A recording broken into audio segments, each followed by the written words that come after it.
Assalamu alaikum everyone. Welcome to the 14th lecture of 20th Century English Literature 2. আজকে আমরা চেষ্টা করব A Portrait of the Artist as a Young Man এই নভেলের chapter 3 এবং chapter 4 সম্পর্কে একটা ইন-ডেপথ আইডিয়া নেয়ার জন্য।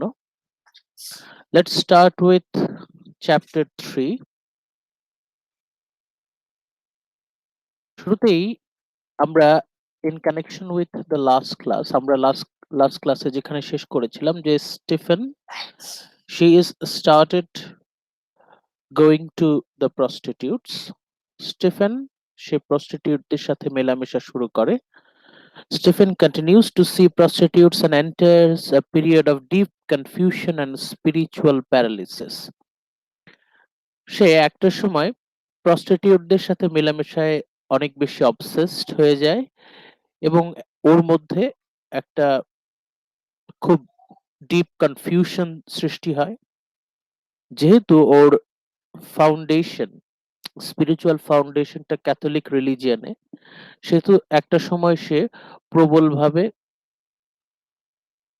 ভয় পেতে থাকে, কারণ ও ওর ভেতরে জানে যে ও অনেক বড় পাপ করছে। He considered his action to be terribly sinful. সে খুব ভালো করে জানে সে যে কাজগুলো করছে কাজগুলো মহাপাপ। One of the 7 deadly sins to be indulged in physical relationships without marriage. সে জানে এটা অনেক বড় পাপ এবং সে জেনে শুনে সেই পাপটা করছে এবং সে পাপটা সে থামাতে পারছে না। ও ভেতরে ভেতরে টের পেতে থাকে, কিন্তু তার কাজ সে ঠিকই চালিয়ে যেতে থাকে। সে নিয়মিতভাবে প্রস্টিটিউটদের সাথে মেলামেশা করে, but he becomes strangely indifferent towards the idea of eternal damnation. কিন্তু পরকালে, তাদের ধর্ম অনুযায়ী পরকালে যে তার জন্য এক ভয়ানক শাস্তি অপেক্ষা করছে, এই নিয়ে তার মধ্যে খুব বেশি বিকার আমরা দেখতে পাচ্ছি না। He continues his studies and his duties in the Society of the Blessed Virgin. সে তার বাকি সব কাজ ঠিকমতো চলছে, তার পড়াশোনা, তার অন্য কাজগুলো সে ঠিকমতো চালিয়ে যাচ্ছে। Strangely numb towards his own hypocrisy. কিন্তু এই যে সে হিপোক্রিটের মতো আচরণ করছে, যে সে স্টাডি করছে এক কিন্তু প্র্যাকটিস করছে আরেক, সে ক্রমাগত পাপ করে যাচ্ছে। এই বিষয়ে তার যে অনেক বেশি মানে হুঁশ ফিরে আসছে তা কিন্তু না, মানে সে নিজেও ততটা বুঝতে পারছে না যে সে কতখানি ধর্মবিরুদ্ধ কাজে জড়িয়ে গেছে। He finds himself an altogether less pleasant person. একটা সময় সে দেখতে পায় সে আগের থেকে অনেক বেশি খিটখিটে মেজাজের হয়ে গেছে, অল্পতেই তার মেজাজ খারাপ হয়ে যায়, মানে খিটখিটে মেজাজে সে অল্পতেই অন্যদের সাথে বেশ রাগান্বিত আচরণ করে, সে অল্পতেই রেগে যায়। As if his violation of one rule has led to a complete loss of self control. একটা সময় সে খেয়াল করে সে নিজের উপর আর নিয়ন্ত্রণ রাখতে পারছে না, সে আর নিজের উপর নিয়ন্ত্রণ রাখতে পারছে না। Although he began with lust, one of the 7 deadly sins, lust, say last দিয়ে শুরু করেছে। He lately finds himself tainted by all of the 7 deadly sins. একটা সময় দেখা যায় এই লাস্টের হাত ধরে সে পরবর্তীতে আরো যে 7টা ডেডলি সিন আছে সেসবের সাথে জড়িয়ে যাচ্ছে। Saint Francis Xavier's feast day approach, এটা ওদের একটা বিশেষ ধর্মীয় দিন, ধর্মীয় উৎসবের দিন। and every year for 3 days এই উৎসবে 3 দিন ধরে একটা ফিস্ট হয়, 3 দিনের পরে গিয়ে একটা ফিস্ট হয়, বড় বিশাল এক খাওয়া দাওয়ার আয়োজন থাকে। এর আগে 3 দিন ধরে বেলভিডিয়ার কলেজের সকল ছেলে তারা একসাথে একটা স্পিরিচুয়াল রিট্রিট, একটা ধর্মীয় এক সমাবেশে অংশগ্রহণ করে।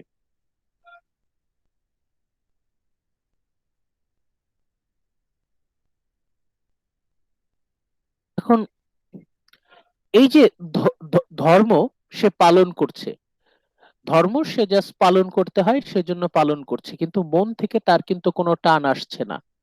সে ধর্মও পালন করছে, আবার সে একের পর এক পাপ কাজ করে যাচ্ছে, ধর্মে নিষেধ করা হয়েছে যে পাপ কর্ম করার, one of the greatest 7 deadly sins, সে কিন্তু নিয়মিত সেই পাপ কর্মে জড়িয়ে যাচ্ছে।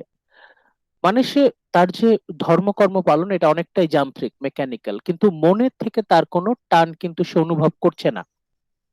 এর মধ্যে একটা বিশেষ ধর্মীয় উৎসবের আয়োজন হয়, সেন্ট ফ্রান্সিস জেভিয়ার্স ডে।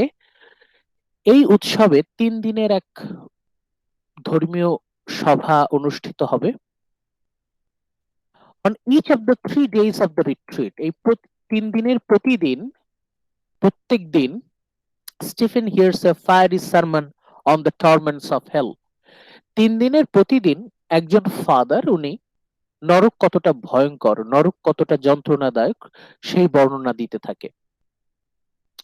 প্রতিদিন, 3 দিনের প্রতিদিন নরক কতটা ভয়ঙ্কর হতে পারে, বিশেষ করে যারা জেনে শুনে অন্যায় করে তাদের পরকালে কত ভয়ঙ্কর পরিণতি অপেক্ষা করছে, সেই পরিণতির ডিটেইলস বর্ণনা ফাদাররা দিতে থাকে। Torments of hell and punishment meted out by the just but stern God, মানে যারা জেনে শুনে পাপ কাজ করেছে তারা কত ভয়ঙ্কর শাস্তি পাবে, সেই সেই বিষয়টা বিশ্লেষণ করে বর্ণনা করে প্রতিদিন এক একটা ভয়ঙ্কর ধর্মীয় বক্তব্য রেখে যাচ্ছেন পাদ্রীরা। The first day's sermon is on inevitability of judgement. প্রথম দিনের আলোচনার বিষয়বস্তু ছিল যে যে যত ছোট অপরাধী করুক না কেন, তার পাপ যত ছোটই হোক না কেন, তাকে একটা সময় বিচারের সম্মুখীন হতেই হবে। যত ক্ষুদ্র পাপই হোক না কেন, প্রতিটা পাপের অপরাধের শাস্তি তাকে পেতেই হবে।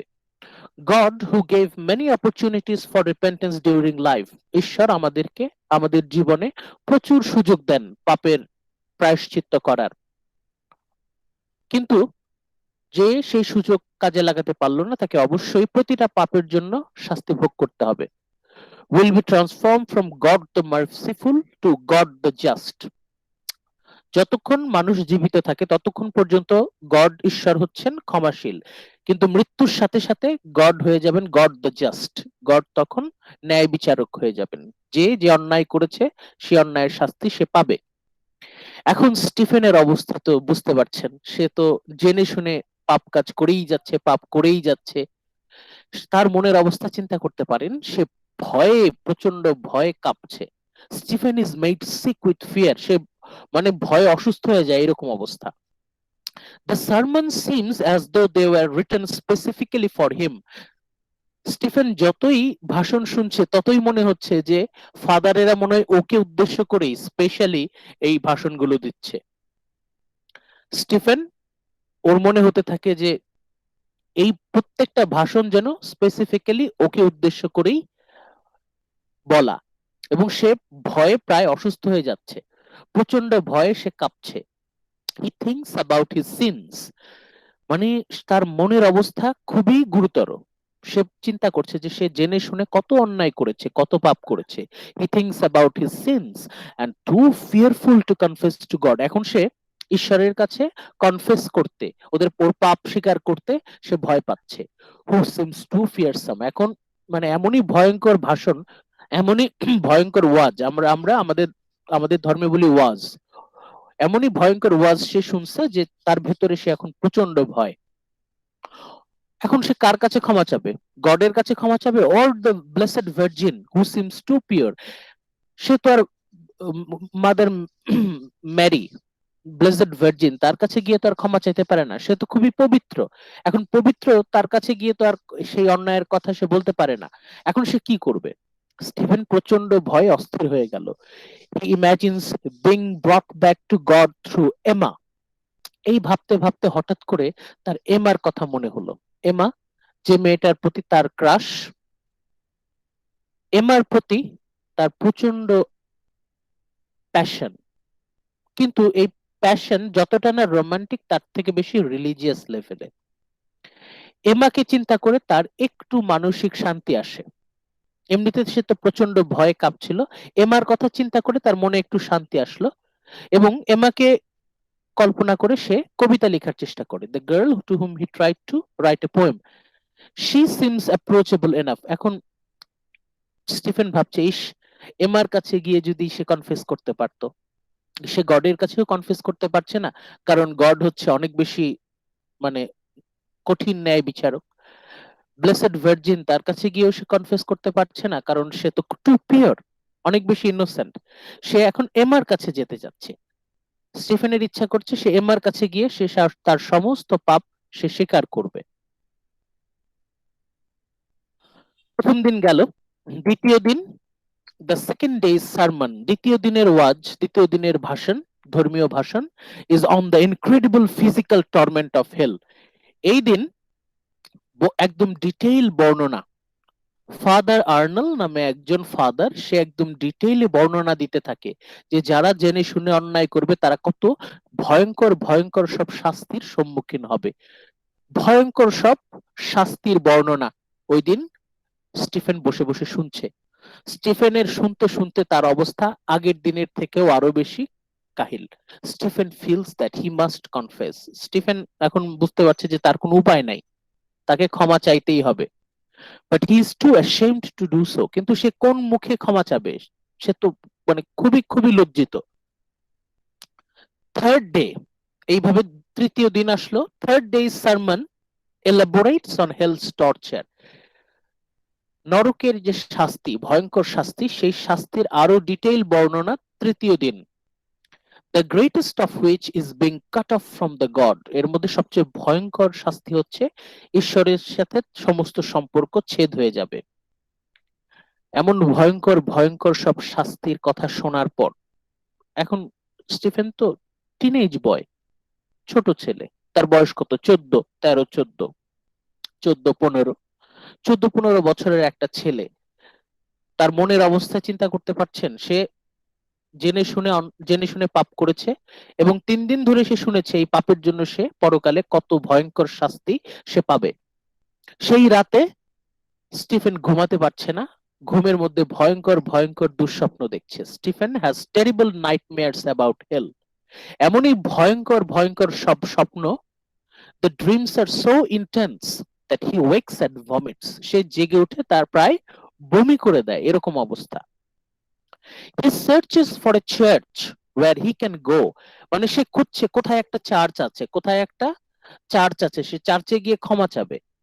সে হেঁটে হেঁটে খুঁজে বেড়াচ্ছে কোথায় চার্চ আছে, কোথায় চার্চ আছে। He searches for church where he can go and make his confession with true anonymity. সে সত্যি সত্যি তার সমস্ত পাপের প্রায়শ্চিত্ত করতে চায়, সে কনফেশন করবে। অনেক খোঁজাখুঁজির পর, অনেক হাঁটাহাঁটির পর, অনেক সময় পর হি ফাইনালি ফাইন্ডস ওয়ান। সে অবশেষে একটা চার্চের সন্ধান পেল। সে চার্চের ভিতর ঢুকলো এবং তার সমস্ত পাপ সে, আপনারা যারা কনফেশন সম্পর্কে অবগত আছেন জানেন না, কনফেশন, খ্রিস্টানরা কনফেশন কিভাবে করে জানেন? স্যার তারা মনে হয় পাদ্রির কাছে যেয়ে হ্যাঁ, তাদের সবকিছু বলে দেয় কি ছোট্ট একটা করেছে। ঘর, ছোট্ট একটা ঘরের ভিতর ঢুকে দুটো কম্পার্টমেন্ট থাকে, একটাতে থাকে হচ্ছে ফাদার, আরেকটাতে থাকে হচ্ছে যে কনফেশন করতে আছে সে। সে ওখানে বসে বসে সে জীবনে যত পাপ করেছে সব একটার পর একটা বলতে থাকে, এবং তাদের বিশ্বাস যে যখনই ফাদার বলবে you are forgiven but do not commit it anymore, তোমার সমস্ত পাপ ক্ষমা করা হলো। এটা হচ্ছে চার্চের ফাদার, সে তার নিজ দায়িত্বে ক্ষমা করে দেয়। এখন স্টিফেন তার মনে মনে একটা ইচ্ছা যে আমি এত পাপ করেছি, আমি জেনে শুনে এত অন্যায় করেছি, আমি জাস্ট যদি চার্চে গিয়ে শুধু বলতে পারি যে আমি এই এই অপরাধ করেছি, তাহলে নিশ্চয়ই ঈশ্বর আমাকে ক্ষমা করে দিবেন। ছোট ছেলে, টিনেজ বয়, বুঝতে পারছেন তার ভেতরের ভয়টা। সে যে ধর্মের পথে ফিরে আসছে, এর পেছনে তার কিন্তু যে ভেতর থেকে একটা টান সে অনুভব করছে। It is not that he is feeling deep connection from his heart. এখানে কিন্তু সে কিন্তু ভয়ের তাড়নায় নরকের শাস্তি থেকে বাঁচার চেষ্টা হিসেবে সে চার্চে যাচ্ছে এবং তার পাপ স্বীকার করছে, কনফেশন করছে। তার ধর্মের প্রতি স্টিফেনের কিন্তু আসলে মনের কোনো কানেকশন নাই। সে কিন্তু অনেকটাই পরকালের শাস্তির ভয়ে সে চার্চে ফিরে যাচ্ছে। সে কনফেস করলো, প্রচুর কান্নাকাটি করলো। কান্নাকাটি করার পরে সে একটু শান্ত হলো। The world seems born anew। সে যখন চার্চ থেকে বের হলো তখন স্টিফেনের মনে হচ্ছে পুরো দুনিয়াটা নতুন মনে হচ্ছে, পৃথিবীটা মনে হয় নতুন করে জন্ম নিয়েছে, সবকিছু ফ্রেশ লাগছে। The world seems born anew when he steps out of the church. He resolves to live in a new life of piety। এবং সে প্রতিজ্ঞা করলো এখন থেকে সে পুরো ধর্মের পথে থাকবে, ধর্মের বিরুদ্ধে কোনো কাজ সে করবে না। এই সে প্রতিজ্ঞা একটা নিল, সে একটা সিরিয়াস প্রতিজ্ঞা নিল যে সে ধর্মের বিরুদ্ধে আর কোনো কাজে সে লিপ্ত হবে না, কখনোই লিপ্ত হবে না, ধর্মকে সে খুব সিরিয়াসলি নেবে। কিন্তু আমরা আমরা তো জানি যে সে আসলে ধর্মের প্রতি মন থেকে যে টান সেটা কিন্তু সে ফিল করছে না, সে কিন্তু নরকের শাস্তির ভয়, পরকালের শাস্তির ভয়ে সে কিন্তু ধর্মকর্মে লিপ্ত হচ্ছে। অ্যানালিসিস পার্টটা আমরা হালকা একটু স্টাডি করি। এখন আমরা চ্যাপ্টার 3টার মোটামুটি একটা আন্ডারস্ট্যান্ডিং পেলাম, যে শুরু থেকে শেষ পর্যন্ত বুঝলাম যে গত লেকচারে আমরা যেখানে ছিলাম সে জেনে শুনে প্রস্টিটিউটদের সাথে সে মেলামেশা করছে, সে last one of the 7 deadly sin, সেটা জেনে শুনে করছে। এবং এই পাপের কি ভয়ঙ্কর শাস্তি হতে পারে সেই শাস্তির বর্ণনা শুনে সে ভয়ে প্রায় আধমরা। এরপর সে বাধ্য হয়ে দৌড়ে ছুটে গেল চার্চে এবং সেখানে সে কনফেশন করলো। এখন তারপর আমরা বলতে পারি যে বিগিনিং অফ চ্যাপ্টার 3 শুরুতে আমরা দেখতে পাচ্ছি, এবং শুরু থেকে শেষ পর্যন্ত পুরো চ্যাপ্টারটাই আমরা দেখতে পাচ্ছি the results of Stephen's first rebellion against Catholic values. স্টিফেনের প্রথম বিদ্রোহ, ধর্মের বিরুদ্ধে তার প্রথম বিদ্রোহ, এবং তার সেই বিদ্রোহের ফলাফলটা কি। সে বিদ্রোহ করেছিল, সে ফিজিক্যাল ডিজায়ার ফুলফিলমেন্টের জন্য সে নিয়মিত প্রস্টিটিউটদের সাথে যাতায়াত করতো, এটা ছিল তার রেবেলিয়ন এগেইনস্ট ক্যাথলিক ভ্যালু, সে ধর্মের বিরুদ্ধে তার একটা বিদ্রোহ ছিল। কিন্তু পরবর্তীতে সে যখন নরকের ভয়ঙ্কর যন্ত্রণা এবং প্রচন্ড শাস্তি সম্পর্কে অবগত হয়, সেটা কিন্তু সে আর কন্টিনিউ করতে পারেনি, তার যে রেবেলিয়ন বিদ্রোহ সে কিন্তু কন্টিনিউ করতে পারেনি। At first, প্রথম প্রথম he enters a state of moral paralysis and confusion। প্রথম প্রথম সে একটু কনফিউশন ফিল করে যে আমি এত বছর ধরে, তখন তার বয়স কত, 14-15, আমি এত 14-15 বছর ধরে আমি এই ধর্মকর্ম করছি, এখন যে আমি এরকম জেনে শুনে অন্যায় করছি, আসলে কি ঠিক করছি, আসলে কি ঠিক করছি। একটা সময় ওর মধ্যে কনফিউশন তৈরি হয়, মোরাল প্যারালিসিস, মানে একটা সময় অত বেশি কেয়ার করে না, যা করছি করছি, কিছু তো সবই তো ঠিক আছে, তার মানে সমস্যা কি। দেখা গেল হ্যাভিং ব্রোকেন ওয়ান রুল, সে একটা নিয়ম ভঙ্গ করলো, he seems to lose the ability to maintain any kind of moral structure or self discipline। একটা জায়গায় সে অনিয়ম করছে, তার পুরো কন্ট্রোলটা ভেঙে পড়ছে, একটার সাথে আরেকটা কানেক্টেড। সে যে ওই একটা পাপ লাস্ট, LUST লাস্ট, সে লাস্টে জড়িয়ে যাচ্ছে, এবং সেই পাপের সাথে তার যে আরো যে সেলফ কন্ট্রোল, যে আত্মনিয়ন্ত্রণ, সেটা কিন্তু হাতছাড়া হয়ে যাচ্ছে, একটার সাথে আরেকটা কানেক্টেড। তার মোরাল স্ট্রাকচার, তার মোরালিটি, সেটাও কিন্তু ভেঙে যাচ্ছে। হিজ ডিপ আনরেস্ট, ওর ভিতরে একটা অস্থিরতা কাজ করত, স্টিফেন ফিল করতো যে তার ভিতরে একটা অস্বস্তি, অস্থিরতা। His deep unrest manifests itself as a general souring of his own personality। যত দিন যাচ্ছে স্টিফেন একটা খিটখিটে মেজাজের মানুষে পরিণত হচ্ছে, সে কারো সাথে আর সুস্থ ভালো আচরণ করতে পারছে না, সে সবার সাথেই খারাপ আচরণ করছে, যার তার সাথে সে খারাপ আচরণ করছে, খুব তাড়াতাড়ি তার মেজাজ খারাপ হয়ে যাচ্ছে, সে তার মেজাজকে নিয়ন্ত্রণ করতে পারছে না। His situation is difficult. He is indulging in the pleasures of the flesh for the first time। সে প্রথম প্রথম এই ফিজিক্যাল রিলেশনশিপে জড়িয়ে যাচ্ছে একটা সময়, but soon he learns that to abandon the moral order। কিন্তু এই যে তার নৈতিকতাকে সে বিসর্জন দিচ্ছে, মানে ধর্মীয় নৈতিকতাকে সে যে বিসর্জন দিচ্ছে, in which one was raised is no easy thing। কিন্তু এই ধর্মীয় মনোভাবকে বিসর্জন দেওয়া এটা কিন্তু মোটেও সহজ ব্যাপার না, কারণ এটা হচ্ছে ফাউন্ডেশন। আমরা প্রথমে বলেছিলাম যে ধর্ম হচ্ছে এমন একটা সফটওয়্যার যেটা হচ্ছে প্রি ইনস্টলড থাকে, কিন্তু সেটা আপনি আনইনস্টল করতে পারবেন না। স্টিফেন সে দেখছে যে সে চাইছে ধর্মকে সে বর্জন করতে, কিন্তু সে কিন্তু পারছে না, কারণ তার একদম ছোটবেলা শিশুকাল থেকে তার ফাউন্ডেশনটাই হয়েছে ক্যাথলিক রিলিজিয়ন ধর্মের উপরে। এখন সে হঠাৎ করে 1-2 মাসের মধ্যে কিভাবে সেই ধর্মকে সে ত্যাগ করবে? abandoning moral order of religious order, it is no easy thing, এটা মোটেও কোনো সহজ ব্যাপার না। এরপর আমরা দেখব যে Stephen will eventually prove to be too independent a thinker for Catholic doctrine। মানে চাইলেই প্রথম সে চাইলেই কিন্তু ধর্মের বিরুদ্ধে ওইভাবে চিন্তা ভাবনা করতে পারতো না, তাকে কিন্তু সংগ্রাম করতে হয়েছে। এরপরে সে দেখা যাচ্ছে যে ধীরে ধীরে স্টিফেন কিন্তু ধর্ম থেকে ঠিকই বের হয়ে আসছে, তাকে কিন্তু যথেষ্ট সংগ্রাম করতে হয়েছে, যথেষ্ট যুদ্ধ করতে হয়েছে। Stephen will eventually prove to be too independent a thinker, মানে সে ধর্ম নিরপেক্ষ চিন্তা ভাবনায় অভ্যস্ত হয়ে যাবে ভবিষ্যতে, কিন্তু এই জন্য স্টিফেনকে যথেষ্ট সংগ্রাম করতে হবে। সে সহজেই কিন্তু ধর্মের নিয়ন্ত্রণের বাইরে, ধর্মের প্রভাবের বাইরে আসতে পারেনি, তাকে কিন্তু যথেষ্ট সংগ্রাম করতে হয়েছে। His love for beauty and for the particular pleasure offered by human body, এই যে সে ফিজিক্যাল ডিজায়ার লাস্টে জড়িয়ে যাচ্ছে, এটার মানেটা কি? It doesn't necessarily mean that he is destined for a life of carnal decadence. তার মানে এই না যে স্টিফেন ভবিষ্যতে একটা লম্পট দুশ্চরিত্র হবে। অনেকে এটা ধরে নিতে পারে যে এই ছেলে এই বয়সেই নষ্ট হয়ে গেল, সে তো বড় হয়ে লম্পট দুশ্চরিত্র হবে। না, স্টিফেন কিন্তু তা হয়নি। Even before he is terrified by father Arnold sermon, father আর্নল্ডের কথা বলেছিলাম, ফাদার আর্নল্ড তাকে ওই যে ধর্মীয় ভাষণে সে কিন্তু ভয়ঙ্কর শাস্তির বর্ণনা দিতে থাকে। তার আগেই his period of whoring brings much discontent and restlessness।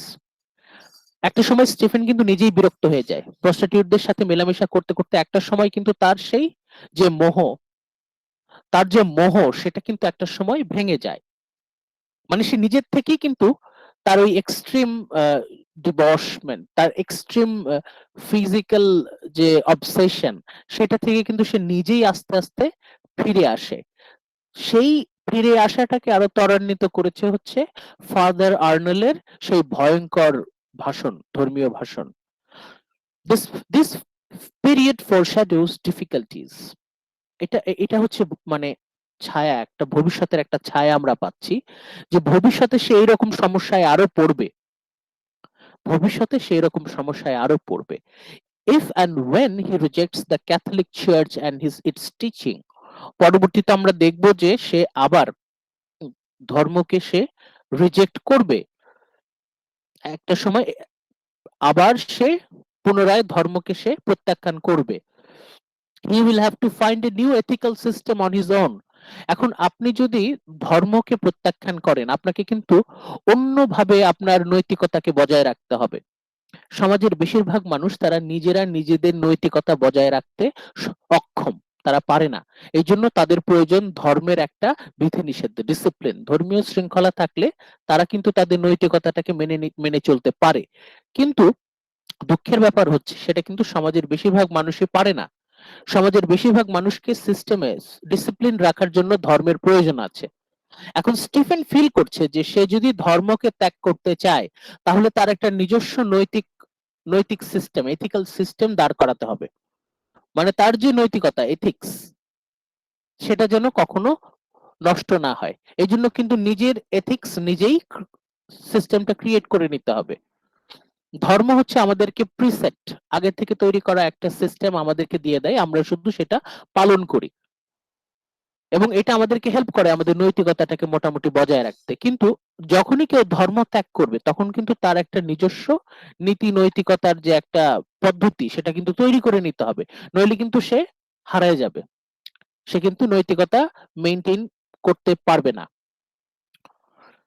তার মানে স্টিফেন কিন্তু মাইন্ডলেস, ক্যারেক্টারলেস পার্সন না, সে কিন্তু মোটেও আনএথিক্যাল না, সে এথিক্যাল। যদিও সে ধর্মকে ত্যাগ করবে ভবিষ্যতে, সে কিন্তু নিজস্ব একটা এথিক্যাল সিস্টেম সে তৈরি করবে। যাতে সে কখনো এই এথিক্স থেকে দূরে সরে না যায়, নৈতিকতা থেকে সে যেন কখনো দূরে সরে না যায়। কিন্তু তার আগে স্টিফেনের একটা অন্ধকার পর্যায়ের আমরা কথা বলছি। স্টিফেনের এই সময়টা হচ্ছে অন্ধকার একটা পর্যায়। এমনিতেই সে কনফিউজড, তখনও সে তার নিজস্ব এথিক্যাল সিস্টেম তৈরি করেনি। তখন সে ভয়ঙ্কর শাস্তির কথা শুনছে। যেহেতু তার ফাউন্ডেশনটা ক্যাথলিক ধর্মে, অতএব সে প্রচন্ড ভয় পেয়ে যায়।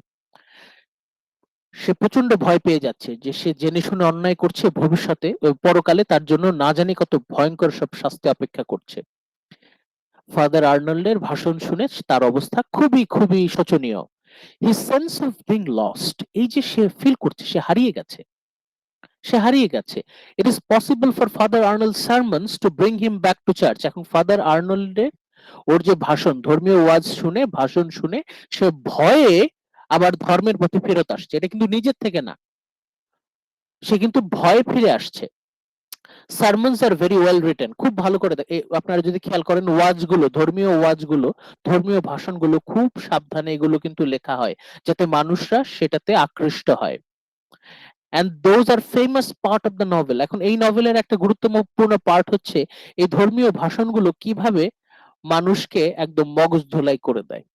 বিশেষ করে ক্যাথলিক রিলিজিয়নের যে রিলিজিয়াস সারমন, যে কিভাবে মানুষকে ভয় দেখানো হয় পরকালের শাস্তিগুলো ডিটেইলে উল্লেখ করে। বেশিরভাগ মানুষই দেখা যায় তারা ধর্মকর্ম করে পরকালের শাস্তি থেকে বাঁচার ভয়। ধর্মের প্রতি যে তাদের একটা পিওর, মানে ইনোসেন্ট, একদম সিনসিয়ার অ্যাট্রাকশন, খুব যে টান আছে তা কিন্তু না, তারা পরকালের ভয়ে বাধ্য হয়ে ধর্মকর্ম করে থাকে।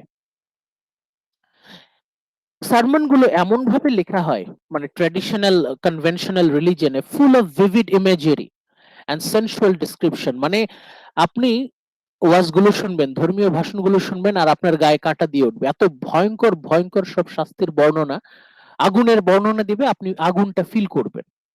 যারা যারা ফাদার তারা এমন ভাবে শাস্তির বর্ণনা দেয় যে সাধারণ মানুষজন তারা ভয়ে ভীত সন্তুষ্ট হয়ে যায়। যারা ফাদার তারা খুব ভালো করে জানে যে সাধারণ মানুষকে কিভাবে তাদের মনে ভয় জাগানো যাবে। তারা সেই জিনিসটা খুব ভালো করে ইউটিলাইজ করে।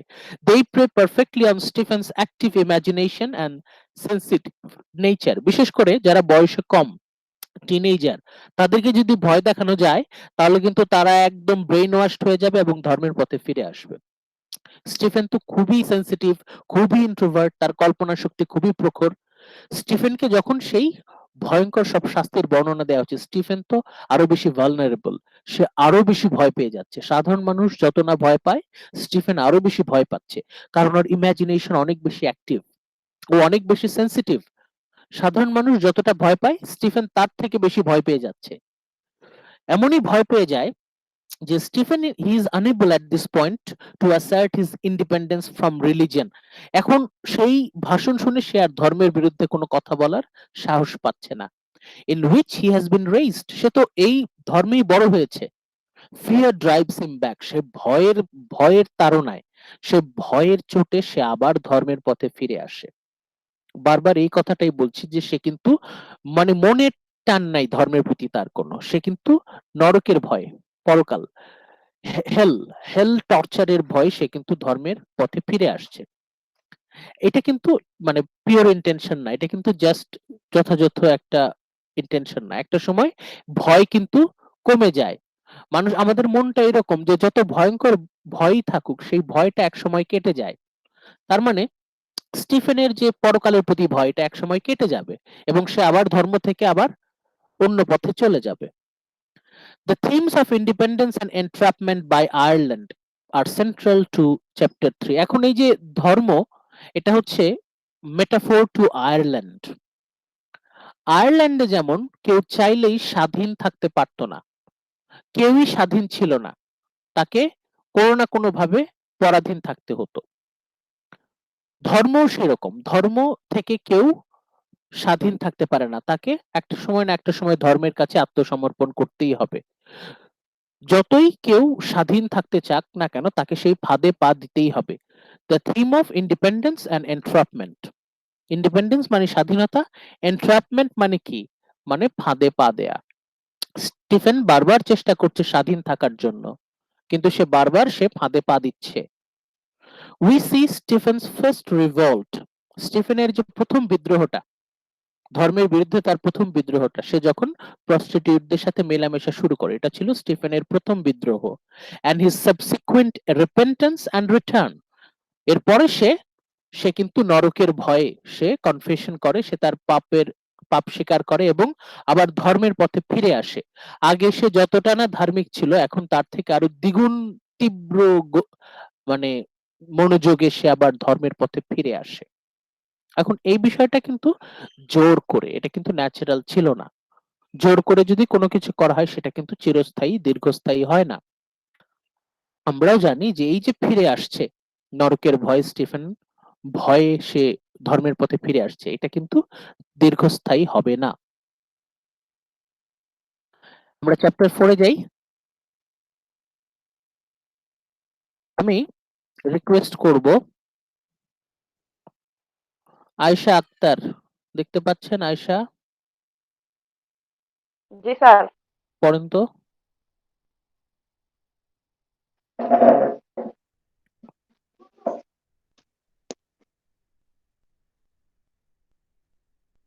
স্যার প্রথম থেকে পড়বো। হ্যাঁ। Stephen becomes almost fanatically pious, devoting himself daily to prayer and contemplation of Catholic doctrines. He sweeps away any doubts or misgivings he has with the idea that at a later stage of his spiritual development, all will be clear. He forces Stephen, different আচ্ছা এটা আমরা একটু করে করে নেই। Stephen becomes almost ফ্যানাটিক্যালি pious, এই যে সে ধর্মের পথে ফিরে আসলো, এখন সে আগের থেকে অনেক মানে আরো সিরিয়াসলি ধর্মকর্ম করছে, অনেক বেশি, মানে সে প্রায় মানে ফ্যানাটিক্যালি পায়াস বলতে সে একদম নাওয়া খাওয়া ছেড়ে শুধু ধর্মকর্মই করছে, শুধু ধর্মই করছে সে। Devoting himself daily to prayer, প্রতিদিন সে সিরিয়াসলি প্রেয়ার করছে, and contemplation of Catholic doctrine, সে নিয়মিত পড়াশোনা করছে, যত বই আছে সব বই পড়ে ফেলছে, মুখস্থ করে ফেলছে। He sweeps away any doubts or misgivings, মানে ধর্ম নিয়ে যত ডাউট ছিল, যত দ্বিধা ছিল, সবকিছু সে দূর করে দিল। সে নিজেকে কি বলে সান্ত্বনা দিচ্ছে যে সব ডাউট, যত সংশয়, সব মিসগিভিংস, at a later stage all will be clear, এখন আপাতত ধর্মের বিভিন্ন বিষয়ে কনফিউশন হচ্ছে, আপাতত মেনে নেই, পরবর্তীতে এটা ক্লিয়ার হবে। তার মানে স্টিফেন ধর্মকর্ম করতে গিয়েও কিন্তু কিছু কনফিউশন তার মধ্যে কাজ করছে, কিছু মানে অসামঞ্জস্যতা, ধর্মে কিছু অসামঞ্জস্যতা সে লক্ষ্য করছে, কনফিউশন সে তখন দূর হচ্ছে না, সে তখন সেটাকে জোর করে দমিয়ে রাখছে, বলছে যে পরবর্তীতে এটা ক্লিয়ার হবে। এখন কনফিউশন হচ্ছে কিন্তু পরে ক্লিয়ার হবে। মানে সে স্টিফেন কতখানি ফ্যানাটিক্যালি পায়াস, কতখানি ডিভাউট, কতখানি ধর্মকর্মে মানে সিরিয়াস, সে সে সবকিছু ঠিক মতো করছে। যত মানে সাধারণত অন্যান্য তার বয়সী অন্যান্য ছেলেরা যেভাবে ধর্মকর্ম করে তার থেকে বেশি সিরিয়াসলি সে ধর্মকর্ম করছে। যখনই কোনো সংশয় সন্দেহ হচ্ছে সে কিন্তু সেটাকে জোর করে দূরে সরিয়ে রাখছে, সে বলছে এটা পরবর্তীতে তার এই সংশয় দূর হয়ে যাবে। হ্যাঁ আয়শা, কন্টিনিউ করেন। He forces himself uh, G sir পড়তেছি। He forces uh, he forces different forms of unpleasantness on himself to punish each of his five senses. He prays fervently and attends mass every day. At times, he is gripped by a great spiritual love for God and his creation. ওকে, এই যে যারা অনেক বেশি ধর্মকর্ম করে থাকে তারা দেখবেন, এটা আপনারা বিভিন্ন মুভিতে দেখে থাকবেন, যারা অনেক বেশি সিরিয়াসলি ক্যাথলিক তারা মাঝে মাঝে নিজেদেরকে শাস্তি দেয়, চাবুক দিয়ে নিজেদেরকে পিটায়, বেত দিয়ে নিজেদেরকে পিটায়, নিজেদেরকে কষ্ট দেয়। কেন কষ্ট দেয়? নিজেকে নিজের পাপের শাস্তি দেয়। স্টিফেন কি করে, সেও নিজেকে শাস্তি দিতে থাকে। তার যে 5 সেন্স, সে তার 5টা সেন্স দিয়ে কি কি পাপ করেছে সেই পাপের শাস্তি স্বরূপ তাকে নিজেই নিজেকে শাস্তি দেয়, নিজেই নিজেকে চাবুক দিয়ে পিটায়, নিজেই নিজের চোখ বন্ধ করে রাখে, নিঃশ্বাস নেওয়া বন্ধ রাখে, মানে নিজেকে বিভিন্নভাবে সে কষ্ট দেয়। কষ্ট দিয়ে সে নিজের পাপটাকে মোচন করার চেষ্টা করে, প্রায়শ্চিত্ত করার চেষ্টা করে। তার যে প্রেয়ার, তার যে প্রার্থনা, এটা খুবই মানে মন থেকে সে গভীরভাবে প্রার্থনা করে। হি অ্যাটেন্ডস ম্যাস এভরিডে, প্রতিদিন সে চার্চে যায়, প্রতিদিন সে ফাদারের কথা মন দিয়ে শোনে অ্যাট টাইমস। এবং ওই সময় অল্প ক্ষণিক সময়ের জন্য হলেও he is gripped by a great spiritual love. তার মধ্যে একটা মানে বেশ ঈশ্বরের প্রতি এবং ঈশ্বরের সৃষ্টির প্রতি তার ভালোবাসা জন্মায়।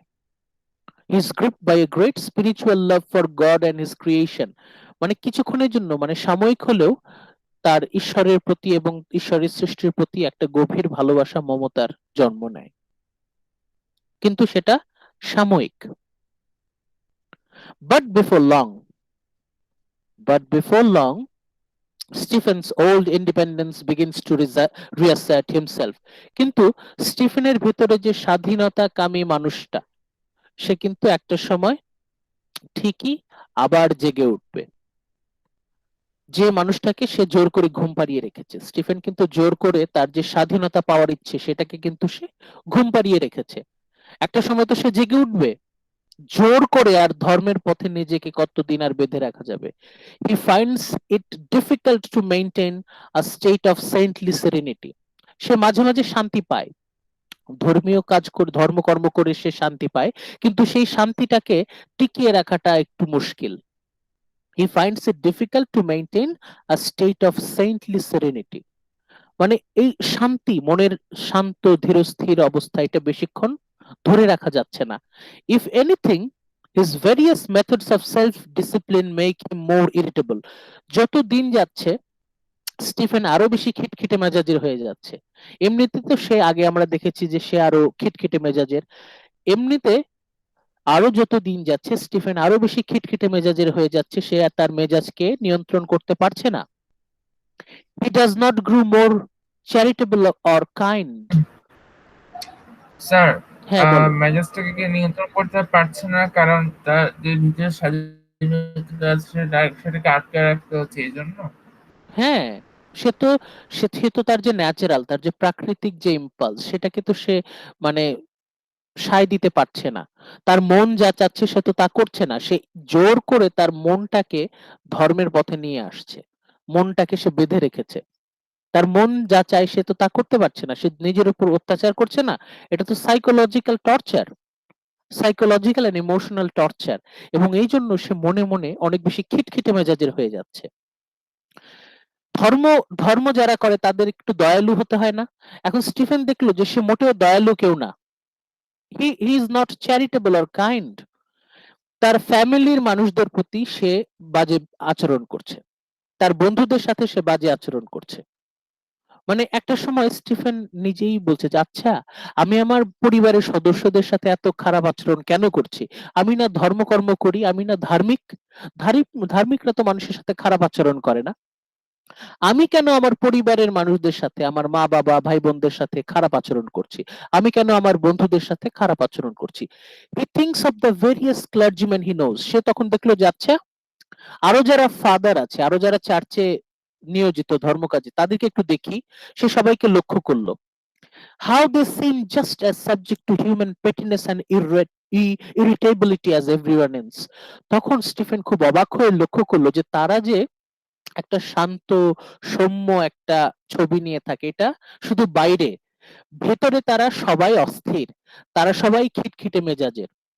স্টিফেন এটা খুব কাছ থেকে লক্ষ্য করলো যে যত ফাদার আছে, তার তার কলেজের যত ফাদার টিচাররা তো সবাই ফাদার। বেলভিডিয়ার কলেজের যত শিক্ষক আছে তারা সবাই হচ্ছে ফাদার।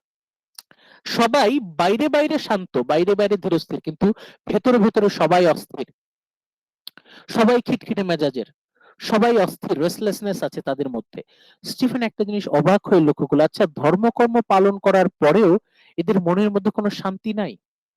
এটা কিন্তু বড় ধরনের একটা রিয়েলাইজেশন। স্টিফেন মানে খুব মনের মধ্যে একটা বড় ধাক্কা খেলো যে এরা এত বড় বড় ক্লার্জিম্যান, এত ফ্যানাটিক, এদের মনের মধ্যে কোনো শান্তি নাই। তাহলে তারা ধর্মকর্ম করে কি করলো? ধর্মকর্মে করে তারা কোনো মানসিক শান্তি পাচ্ছে না, তারা মানুষের সাথে খারাপ আচরণ করছে, খিটখিটে মেজাজের, তারা অস্থির। তাহলে তাহলে কি ধর্মকর্ম আমাদের শান্তি দিতে পারে না? এই তো প্রথম ধাক্কাটা লাগলো স্টিফেনের মনে। এই যে আমি এত কষ্ট করে ধর্মকর্ম পালন করছি, আসলে কি ধর্মকর্ম আমাদের শান্তি দেয় না? He also has some doubts, এবং যত দিন যাচ্ছে ধর্ম নিয়ে তার সংশয় আরো বাড়ছে। সে ধর্মের আরো গভীরে ঢুকছে, নানা রকম মতবাদ, নানা রকম গসপেল সে স্টাডি করছে। যত দিন যাচ্ছে ধর্মের প্রতি তার দ্বিধা সংশয় আরো বাড়ছে। সে কিন্তু মানে পুরো মানে বাইবেল, তারপর রিলিজিয়াস ম্যাক্সিম সবকিছু সে একদম গভীরভাবে পড়াশোনা করছে। পড়াশোনা করতে গিয়ে স্টিফেন দেখলো যে এই ধর্মে বড় বড় ধরনের সমস্যা আছে। There are some serious doubts. He has also some doubts about the rather rigid Catholic compartmentalization of different values and wisdom. দেখা গেল যে খ্রিস্টান ধর্মে যে ভার্চু উইজডম গুলোকে কদর করা হয় সেগুলোর একটার সাথে আরেকটা সমন্বয় নাই। ঠিক আছে, সমন্বয়হীন ধর্মটা, একটা সমন্বয়হীন, মানে একটা আরেকটাকে এমন ভাবে পৃথক করে রাখা হয়েছে, ভার্চু উইজডম এমন ভাবে পৃথক করে রাখা হয়েছে যে মনে হতে থাকে যে এই ধর্মের ভিত্তি কি আসলেই কি সলিড কিনা, আসলেই কি এই ধর্মটা মানে ঠিক চিন্তা ভাবনা করে পরিকল্পনা করে করা কিনা। স্টিফেন সেই বিষয়ে সিরিয়াস ডাউট ফিল করতে থাকে যে আসলে কি এই ধর্মটার ভিত্তি ঠিক আছে কিনা, নইলে এই ধর্মে এত অসামঞ্জস্যতা কেন, একটা পার্টের সাথে আরেকটা পার্টের কোনো কানেকশন নাই। তাহলে কি এই ধর্ম মন গড়া ধর্ম? স্টিফেন কিন্তু একদম ফাউন্ডেশনে আঘাতটা করলো।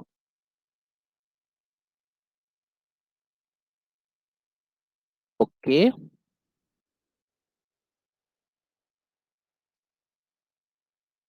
রাজমিন আক্তার দেখতে পাচ্ছেন? রাজমিন Yes, sir. পড়েন তো। The director of the school. The director of the school asked Stephen to his office. Having noticed Stephen's pretty and his academic talent, the director wants Stephen to consider the priesthood. The director tries to draw Stephen to the calling by describing the incredible responsibility and power of a priest. আচ্ছা রাজমিন, আমরা এটা একটু study করে নেই। এই যে সে ধর্মকর্ম করছে, তার বেলভিডিয়ার কলেজের অন্যান্য সবার সামনে সে কিন্তু তার যে শান্ত সৌম্য একজন ধর্মীয় একটা লেবাস সে কিন্তু মেনটেন করছে, মানে বাইরে বাইরে সে কিন্তু অনেক ধার্মিক। ভেতরে ভেতরে তারা তো আর ভেতরের খবর জানে না, বাইরের মানুষ তার ভেতরের খবর জানে না যে স্টিফেন কতখানি অস্থির, কতখানি সংশয় আছে তার ধর্মের প্রতি। সে যত দিন যাচ্ছে ধর্মের প্রতি তার ডাউট, স্কেপটিসিজম, সংশয়, সন্দেহ আরো বাড়ছে। ধর্মের প্রতি আস্তে আস্তে বিশ্বাস কিন্তু উঠে যাচ্ছে স্টিফেনের। কিন্তু বাইরে বাইরে সে তো তার ধর্মীয় রিলিজিয়াস এটা অ্যাটিটিউডটা কিন্তু বজায় রেখেছে। তখন তার স্কুলের যারা টিচার আছে তারা তো তাকে অনেক ধার্মিক হিসাবে চেনে, যে স্টিফেন খুবই সিরিয়াস, ধর্ম ব্যাপারে খুবই সিরিয়াস। তখন বেলভিডিয়ার কলেজের যে পরিচালক ডিরেক্টর তাকে একদিন অফিসে ডাকলো, স্টিফেনকে একদিন অফিসে ডাকলো, বললো যে তুমি তো অনেক ধর্মকর্ম করো, তুমি তো খুব সিরিয়াস ধর্মের ব্যাপারে, তুমি তো পড়াশোনায় খুব ভালো করছো। তখন ডিরেক্টর বললো যে তুমি ফাদার হয়ে যাও, তুমি প্রিস্ট হয়ে যাও। বেলভিডিয়ার কলেজের ডিরেক্টর স্টিফেনকে সেই অফারটা দিল যে আমাদের একটা অফার আছে, তুমি তাহলে ফাদার হয়ে যাও, প্রিস্ট হয়ে যাও। The director tries to draw Stephen to a calling by describing the incredible responsibility and power of a priest. তখন ডিরেক্টর স্টিফেনকে আরো বেশি আকৃষ্ট করছে যে দেখো তোমার মধ্যে ট্যালেন্ট আছে, ধর্মের প্রতি তোমার আগ্রহ আছে, তাহলে তুমি প্রিস্ট হয়ে যাও। ততদিনে ধর্মের প্রতি যে তার একটা মোহ ছিল সেটা কিন্তু ভেঙে গেছে। স্টিফেনের ধর্মের প্রতি যে মোহটা ছিল, ধর্মের প্রতি বিন্দু মাত্র আকর্ষণ যতটুকু ছিল ততদিনে কিন্তু সেটাও উঠে গেছে। ওটা ছিল লাস্ট স্ট্র। যখনই ডিরেক্টর স্টিফেনকে বললো যে তুমি প্রিস্ট হয়ে যাও, তখন স্টিফেনের মনের মধ্যে ধাক্কাটা লাগলো, আমি যদি প্রিস্ট হয়ে যাই তাহলে কি হবে, সেটাই সে ভাবছে পরবর্তীতে। স্টিফেন তখন ডিরেক্টরের অফিস থেকে বের হলো। The idea is not without his its appeal for Stephen. প্রিস্টহুডের চাকরিটা কিন্তু খারাপ না। তখন বলেছিলাম যে আয়ারল্যান্ডে দুটো প্রফেশন, দুটো দিকে ক্যারিয়ার খুব মানে প্রফিটেবল, একটা হচ্ছে পলিটিক্স আর একটা হচ্ছে রিলিজিয়ান। তাহলে স্টিফেনের কিন্তু ধর্মীয় একটা ক্যারিয়ার গড়ার কিন্তু একটা সুবর্ণ সুযোগ ছিল। প্রথম প্রথম স্টিফেনের মনে হয় আসলে কি আমি চাকরিটা নেব, আমি কি প্রিস্ট হব, আমি কি অফিসিয়ালি প্রিস্ট হব। But after he leaves the rector's office, কিন্তু রেক্টর বলতে ডিরেক্টরের অফিস থেকে বের হওয়ার পর he continues to reflect on the life of a priest. Stephen খুব মন দিয়ে ভাবছে, আমি যদি প্রিস্ট হই তাহলে আমার জীবনটা কেমন হবে। He thinks about a long life of pondering obscure questions of Catholic doctrine. একটা প্রিস্টের জীবন কেমন হয়, তখন স্টিফেন মন দিয়ে ভাবার চেষ্টা করে, ইভেন মোর ভিভিডলি। সে আরো মানে যেহেতু সে অনেক বেশি ইমাজিনেটিভ, সে অনেক বেশি সেন্সিটিভ, সে আরো গভীরভাবে ফিল করার চেষ্টা করে যে একজন প্রিস্ট, একজন ফাদারের লাইফটা কেমন। He imagines the stale order in the halls of Clongowes. তখন সে কল্পনা করে সে ক্লঙ্গোজের তার দিনগুলো, একজন প্রিস্টকে সারা জীবন সেই চার্চের মধ্যে থাকতে হবে, spending his life wandering through corridors such as this, অন্ধকার করিডোরে সারা জীবন কাটাতে হবে, সারা জীবন ধর্মকর্ম করতে হবে, সারা জীবন বাইবেল স্টাডি করতে হবে, রিলিজিয়াস ম্যাক্সিম স্টাডি করতে হবে। ইন দ্য এন্ড মানে স্টিফেন মানে ফিল করতে পারলো যে এই প্রিস্টহুড, একজন ফাদারের লাইফ খুবই বোরিং, খুবই মনোটোনাস, অনেক বেশি boring. He realises that such life repulses him. মানে সে ফিল করলো যে এইরকম জীবন যাপনের চাইতে মরে যাওয়া ভালো। মানে স্টিফেন তো সে তো অনেক বেশি স্বাধীন চেতা, অনেক বেশি ইমোশনাল, অনেক বেশি সেন্সিটিভ। সে বললো যে এরকম দম বন্ধ জীবন যদি আমি নেই তাহলে আমি মরে যাব। স্টিফেন এই জীবন সে চায় না। The life of a priest would be contrary to Stephen's desire for freedom and independence.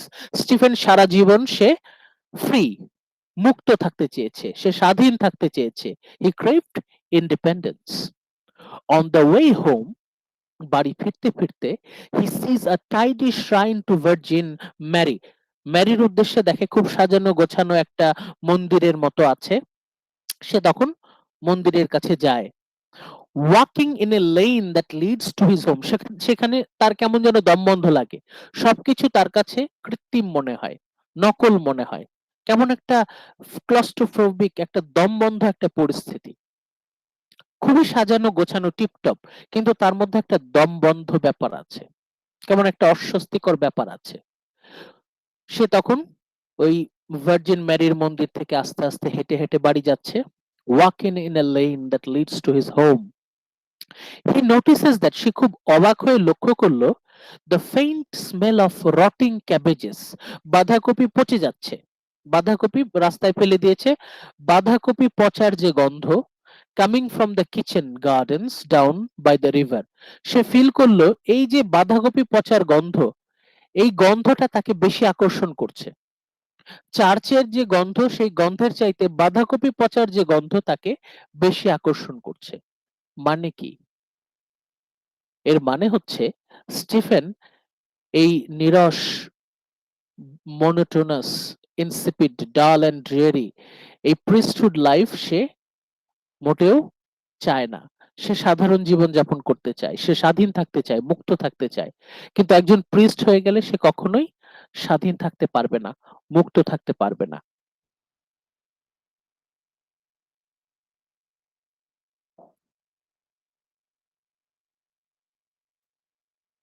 Shakib Shahriar দেখতে পাচ্ছেন? সাকিব শাহরিয়ার जी सर। পড়েন তো। He realizes that He realizes that his soul belongs to this kind of disorder rather than to the tidiness of the shrine to Mary. He prefers the simple smells and sensations of life and living. Okay, কি বলছে? Stephen সে feel করছে, Stephen realises, ওর মধ্যে একটা বোধ আসছে, realisation আসছে যে his soul belong to this kind of disorder. এই যে বাইরের পৃথিবী মানে দেখে মনে হচ্ছে বিশৃঙ্খল, এলোমেলো, সে এই এলোমেলো জীবনের প্রতি আকর্ষণ অনুভব করে, rather than to the tidiness of the shrine to Mary. চার্চের মধ্যে যে সাজানো গোছানো টিপটপ জীবন, সে তার থেকে এই এলোমেলো জীবনের প্রতি বেশি আকর্ষণ বোধ করে। He prefers the simple smells and sensation of life and living. সে আশেপাশের যে গন্ধ, আশেপাশের যে সেন্সেশন, ফিলিংস, এগুলো সে অনেক বেশি পরিমাণে সে কামনা করে। ধর্মীয় জীবন তার কাছে বেশ দমবন্ধ মনে হয়, ক্লস্ট্রোফোবিক মনে হয়। সে মুক্ত জীবন অনুভব করতে চায়। হ্যাঁ শোভন, পরেরটা পড়েন। Back home, he looks at his brothers and sisters, reflecting on how everything that has been denied to them has been given freely to him, yet they do not hate him for it. বাড়িতে গিয়ে সে তার ভাই বোনদের দিকে তাকালো। He looks at his brothers and sisters, reflecting on how everything that has been denied to them has been given freely to him. মানে Stephen কিন্তু তার অন্যান্য ভাই বোনের চাইতে অনেক বেশি সুযোগ সুবিধা পেয়েছে। বড় ছেলে হিসেবে স্টিফেন অনেক বেশি সুযোগ সুবিধা পেয়েছে, সহজেই স্টিফেন সেই সুযোগ সুবিধাগুলো পেয়েছে। কিন্তু তার অন্য আরো যে ভাই বোন আছে, আরো তো 9 ভাই বোন আছে, ও সহ 10 জন, অন্যরা কিন্তু একটু কোনো কোনো দিক থেকে তার থেকে কম পেয়েছে। কিন্তু তার ভাই বোনরা, তার প্রতি তাদের কিন্তু কোনো রকম হেট্রেড নাই। They do not hate him for it, they do not hate him for it. মানে তার ভাই বোনদের থেকে সে অনেক বেশি সুযোগ সুবিধা পাচ্ছে।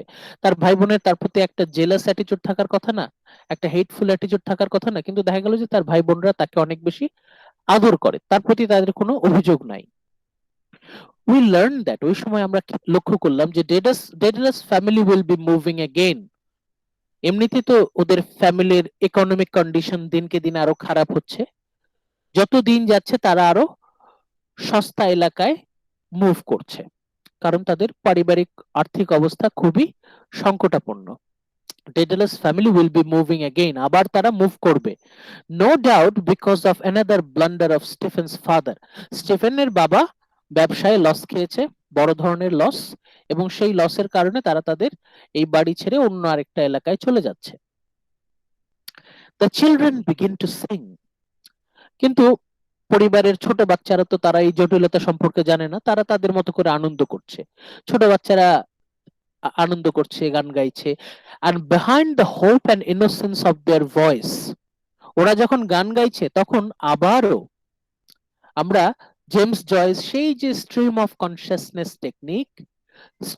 কনসাসনেস টেকনিকের মাধ্যমে আবার আমরা স্টিফেনের মনের ভিতরে ঢুকে যাচ্ছি। we are again inside the mind of Stephen Dedalus. Stephen তখন ফিল করছে যে তার ভাই বোনরা সবাই আনন্দ উল্লাস করছে, মজা করছে, কিন্তু স্টিফেন তার ভেতরে সে অন্যরকম একটা ক্লান্তি, অন্যরকম একটা দুঃখ সে অনুভব করছে। সবাই হাসি আনন্দ করছে, কিন্তু স্টিফেনের মনের মধ্যে ক্লান্তি। স্টিফেন খুবই ক্লান্ত, ওয়ারি এন্ড ডিপ সরো, তার মধ্যে অনেক কষ্ট। আমরা স্টিফেন ডেডালাসের মনের ভিতরে গিয়ে বুঝতে পারছি যে এত হই হুল্লা আনন্দের মধ্যে বসে থেকেও, সে সবার মধ্যে বসে থেকেও সে ক্লান্ত, অবসন্ন, বিষণ্ণ। কিন্তু তার চারপাশে তার ভাই বোনরা কিন্তু আনন্দে উল্লাস করছে। বুঝতে পারছেন দৃশ্যটা? যে স্টিফেন টেবিলে বসে আছে, তার ভাই বোনরা আশেপাশে উল্লাস করছে, আনন্দ করছে, গান করছে, কিন্তু সেই গান স্টিফেনের মনকে স্পর্শ করতে পারছে না, তার মন কিন্তু বিষণ্ণ, ক্লান্ত। Letter Stephen waits for his father. Stephen তার বাবার জন্য অপেক্ষা করছে। and a school tutor who have gone into building in the city of Stephen's behalf to get some information regarding university. তার মানে আমরা এখানে দেখতে পাচ্ছি যে স্টিফেন, তার বাবা আর তার এক টিচার তার ইউনিভার্সিটিতে ভর্তির ব্যাপারে তথ্য নিতে গেছে। স্টিফেন ইউনিভার্সিটিতে ভর্তি হবে। স্টিফেন ইউনিভার্সিটিতে ভর্তি হবে। তার মানে স্টিফেন অলরেডি ডিসিশন নিয়ে নিয়েছে, সে কিন্তু প্রিস্ট হবে না, সে কিন্তু ধর্মকর্মে আর জীবনটাকে উৎসর্গ করবে না, সে কিন্তু ইউনিভার্সিটিতে ভর্তি হওয়ার জন্য চেষ্টা করছে। এখন তখনকার সময় ইউনিভার্সিটিতে ভর্তি কিন্তু খুব বেশি মানুষ হয় না। ইউনিভার্সিটিতে যারা ভর্তি হয় তাদের সংখ্যা কিন্তু হাতে গোনা খুব কম ছিল। স্টিফেন তার জীবনটাকে আরো বেশি এনজয় করতে চাচ্ছে। স্টিফেন এরকম দমবন্ধ পরিবেশে থাকতে থাকতে সে অস্থির, বিষণ্ণ, ক্লান্ত। সে স্বাধীন জীবন চায়, এই জন্য কিন্তু সে ইউনিভার্সিটিতে ভর্তি হওয়ার চেষ্টা করছে। স্টিফেন গ্রোজ ইম্পেশেন্ট, মানে তার বাবা অনেকক্ষণ আগে আসার কথা খোঁজ খবর নিয়ে, কিন্তু আসতেছে না। তখন স্টিফেন আর ঘরে বসে থাকতে পারছে না, তার অস্থির লাগছে। Stephen grows impatient and takes off for a walk. সে তখন বাড়ি থেকে বের হয়ে হাঁটতে থাকে। The idea of going to university thrills him. যখনই তার মনের মধ্যে সেই মানে বিষয়টা আসে যে আমি কিছুদিন পরে ইউনিভার্সিটিতে ভর্তি হব। আমাদের সবার ক্ষেত্রে এটা হয়েছে, তাই না? আমরা যখন ইউনিভার্সিটিতে ভর্তির থেকে আগ মুহূর্তে আমাদের মনের মধ্যে অন্যরকম একটা মানে উত্তেজনা কাজ করতো না? কি বলেন? Yes, sir. আপনারা নিজেদের সাথে ফিল করেন যে ইউনিভার্সিটিতে ভর্তির আগ মুহূর্তে আমাদের মনের মধ্যে অন্যরকম একটা উত্তেজনা কাজ করতো, যে ইউনিভার্সিটিতে ভর্তি হব, কেমন যে জীবন হবে, কেমন যে জীবন হবে, তাই না? এটাই স্টিফেনের মনের মধ্যে কাজ করছে, যে আমি ইউনিভার্সিটিতে ভর্তি হব, না জানি কেমন ইউনিভার্সিটির জীবন না জানি কেমন।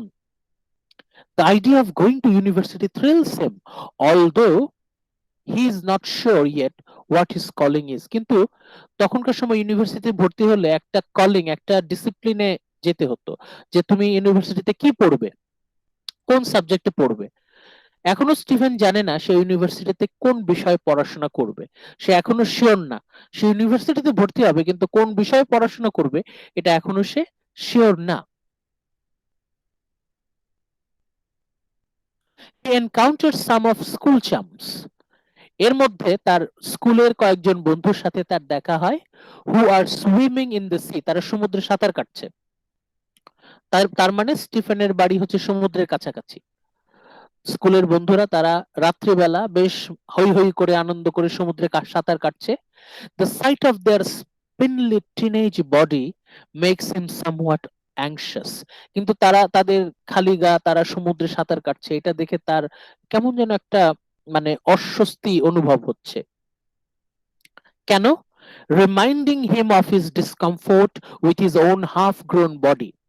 মানে তার ক্লাস যারা স্কুলের বন্ধু তারা কত সুঠাম দেহের অধিকারী, তাদের বডি স্ট্রাকচার কত রিচ, কিন্তু স্টিফেন তার শরীর খুবই মানে মানে পাটকাঠির মতো শরীর, একদম শুকনা, মানে তার বডি নিয়ে তার অনেক অস্বস্তি। Stephen is not comfortable with his body, যেটা আমাদের 90% মানুষের ক্ষেত্রে সত্য। 90% আমাদের সম্পর্কে আমাদের মতামত কি হয়, আমরা খুব বেশি মোটা অথবা খুব বেশি চিকন। আমরা কিন্তু আমাদের বডি নিয়ে প্রায় লজ্জা বোধ করি। We are often ashamed of our own body. Stephen Daedalus কিন্তু তাদেরই মতো, আমাদেরই মতো, তাই না? স্টিফেনও কিন্তু তার শরীর নিয়ে খুবই লজ্জিত, সে তার শরীরটাকে দেখাতে চায় না। সমুদ্রে গোসল করতে নামতে হইলে তো তাকে শরীর দেখাতে হবে, জামা কাপড় খুলতে হবে। স্টিফেন তার হাড় জিরে জিরে পাটকাঠির মতো শরীর, এটা সে দেখাতে চায় না। Stephen is very feel discomfort with his own body. তার নিজের বডি স্ট্রাকচার নিয়ে সে খুব মানে লজ্জিত। তার বন্ধুরা তাকে ডাকছে, they call out to him inviting him to swim, but he does not come. কারণ তার বডি সে দেখাতে চায় না, তার শরীর নিয়ে সে মোটেও কমফোর্টেবল না, সে লজ্জিত। Stephen is ashamed of his thin lanky body, but he does not come. সে কিন্তু যায় না, তার বন্ধুরা ডাকছে, সে কিন্তু যাচ্ছে না। কেন যাচ্ছে না? ওই যে আমরা স্ট্রিম অফ কনসিয়াসনেস টেকনিকের মাধ্যমে কিন্তু স্টিফেনের মনের ভিতরে ঢুকে এই খবরটা জানলাম যে কেন স্টিফেন যাচ্ছে না। এই না, তার মানে এই না যে সে তার বন্ধুদেরকে পছন্দ করে না, সে আসলে তার বডিটাকে শো করতে চাচ্ছে না। As they call his name, তার নাম ধরে ডাকছে, Daedalus, Daedalus, he thinks of Greek myths great artificer Daedalus. তখন সে তার কল্পনার জগতে হারিয়ে গেল। আবারও আমরা স্ট্রিম অফ কনসাসনেস টেকনিকের মাধ্যমে দেখতে পাচ্ছি যে স্টিফেন সে কল্পনার জগতে হারিয়ে গেল। সে এখন কি নিয়ে ভাবছে? সে ডেডালাসকে নিয়ে ভাবছে। কোন ডেডালাস? গ্রিক রূপকথার ডেডালাস, যাকে নিয়ে আমরা অলরেডি একটা ভিডিও দেখেছি, আপনাদের মনে আছে কিনা? ডেডালাসকে নিয়ে সে চিন্তা করছে। Daedalus fashioned a pair of wings, সে মোম দিয়ে পাখির পালক দিয়ে পাখা বানিয়েছিল, that enabled him to escape from his island prison, সে দ্বীপ বন্দিশালা থেকে সে পাখা ডানা বানিয়ে সে উড়ে পালিয়ে গিয়েছিল। He has a sort of vision of the flight. এখন স্টিফেন সেই কল্পনাটা করছে যে ইস, আমারও যদি ডানা থাকতো, আমিও যদি ডানা তৈরি করতে পারতাম, আমিও যদি পালিয়ে যেতে পারতাম এই বন্দিশালা থেকে। কোন বন্দিশালা? আয়ারল্যান্ডের বন্দিশালা। Imagining himself as the one who soars through the air, বাতাসের মধ্য দিয়ে ভেসে ভেসে সে পালিয়ে যাবে। তাহলে এখানেও আমরা দেখছি যে James Joyce stream of consciousness টেকনিকের মাধ্যমে স্টিফেন ডেডালাসের মনের ভিতরে আমরা ঢুকে যাচ্ছি এবং দেখতে পাচ্ছি সে রূপকথায় ডেডালাস যেরকম পালিয়ে গিয়েছিল, স্টিফেনও সেরকম পালিয়ে যেতে চায়। সেই দমবন্ধ পরিবেশে আর থাকতে চায় না। He continues to walk along the beach. সে একা একা সমুদ্রের পাড় দিয়ে হাঁটছে।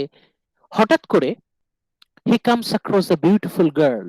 সে দেখে সমুদ্রের মধ্যে একটা অপূর্ব সুন্দরী একটা মেয়ে, সে সমুদ্রে হাঁটছে, হাত পা নাড়ছে। Near his own age, তার সমবয়সী। Wading in the water, সে পানি দিয়ে হাঁটছে, সমুদ্রের ঢেউ আসছে, সে ঢেউয়ের মধ্য দিয়ে হাঁটছে। The vision of her make him feel something akin for divine revelation. সেই মেয়েকে দেখে ওর ভিতরে অদ্ভুত এক ফিলিংস জাগ্রত হলো। এটা কোনো ফিজিক্যাল সেন্সেশন না, নাথিং ফিজিক্যাল, এটা অনেকটা spiritual. He continues on his এখানে উইক হবে না, ওয়াক হবে। হি কন্টিনিউজ অন হিজ ওয়াক, সে হাঁটছে। তখন তার মনের মধ্যে যতবার সে ওই মেয়েটার ছবি ভেসে উঠছে, অন্যরকম এক শান্তি সে পাচ্ছে। And settles down to take a long nap on the beach. সে সিদ্ধান্ত নিল সে সমুদ্রের সৈকতেই ঘুমাবে। When he wakes up, it is night. ঘুম ভেঙে উঠে দেখে রাত। তার জীবনের একটা সন্ধিক্ষণে সে দাঁড়িয়ে আছে। একটা বড় ধরনের পরিবর্তন স্টিফেনের জীবনে আসছে।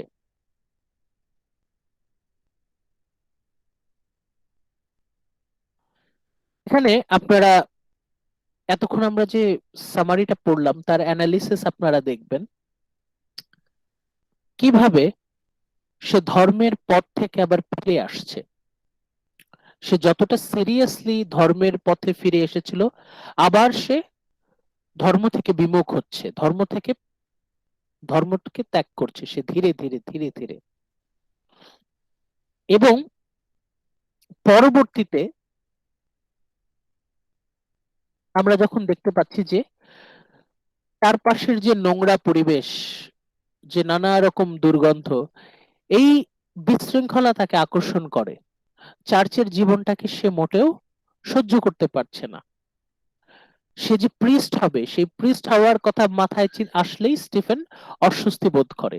সে আর কোনোভাবেই ধর্মের প্রতি তার জীবনকে উৎসর্গ করতে রাজি না।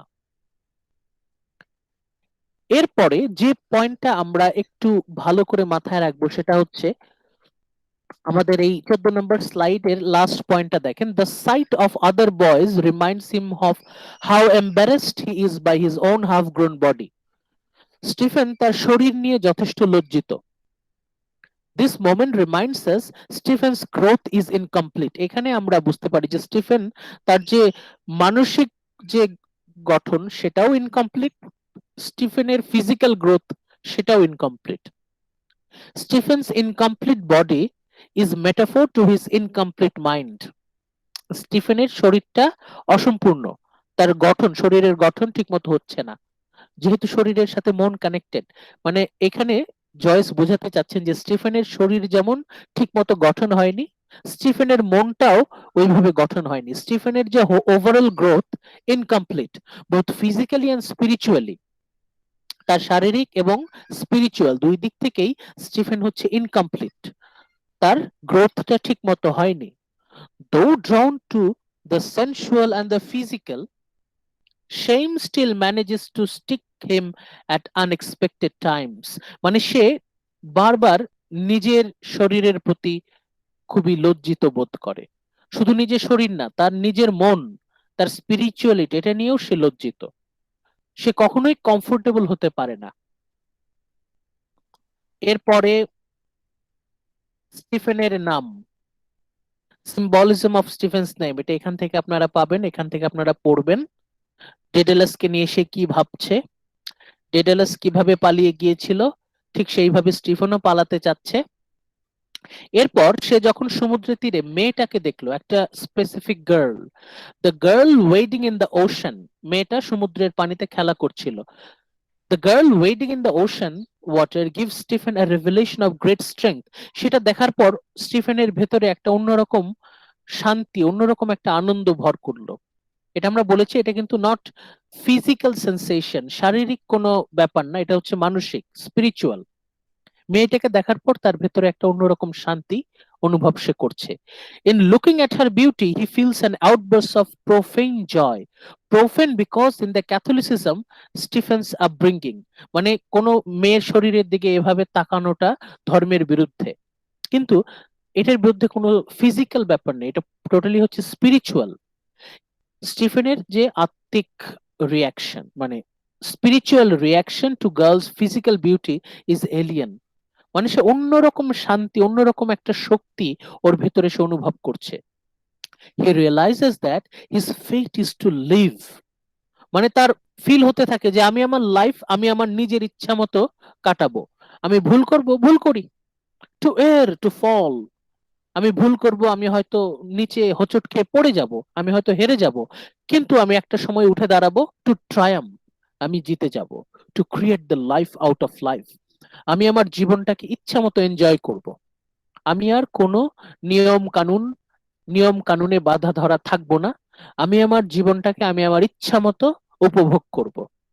In allowing himself to enjoy the beauty of the girl, to believe in her beauty, যেহেতু স্টিফেন ধর্মের কথা না মেনে সে মেয়েটার দিকে তাকিয়ে আছে, ধর্ম তাকে নিষেধ করছে যে মেয়েটার দিকে এইভাবে তাকানো যাবে না, কিন্তু সে ধর্মকে বৃদ্ধাঙ্গুলি দেখিয়ে সে কিন্তু মেয়েটার দিকে তাকিয়ে আছে। Stephen accepts his own nature, Stephen বলছে যে এটা হচ্ছে আমার নেচার, আমার ভেতরে এটা হচ্ছে আমার, এটাই হচ্ছে আমি, এটাই হচ্ছে সত্যিকারের আমি। ধর্ম আমাকে দমিয়ে রাখার চেষ্টা করছে, আমি ধর্মের বিধি নিষেধ কেন শুনবো? আমি আমার মন যা চায়, আমার অন্তর, আমার আত্মা, স্পিরিট যা চায় আমি তাই করব। Here is the theme of growing up as accepting one's own character and destiny.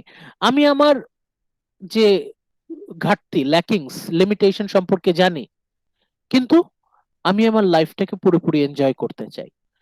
এটা হচ্ছে স্টিফেনের জীবনে বড় একটা রিয়েলাইজেশন। এই ধাপে এসে স্টিফেন তার মধ্যে একটা বিশেষ স্পেশাল একটা বোধ কাজ করতেছে, রিয়েলাইজেশন কাজ করছে।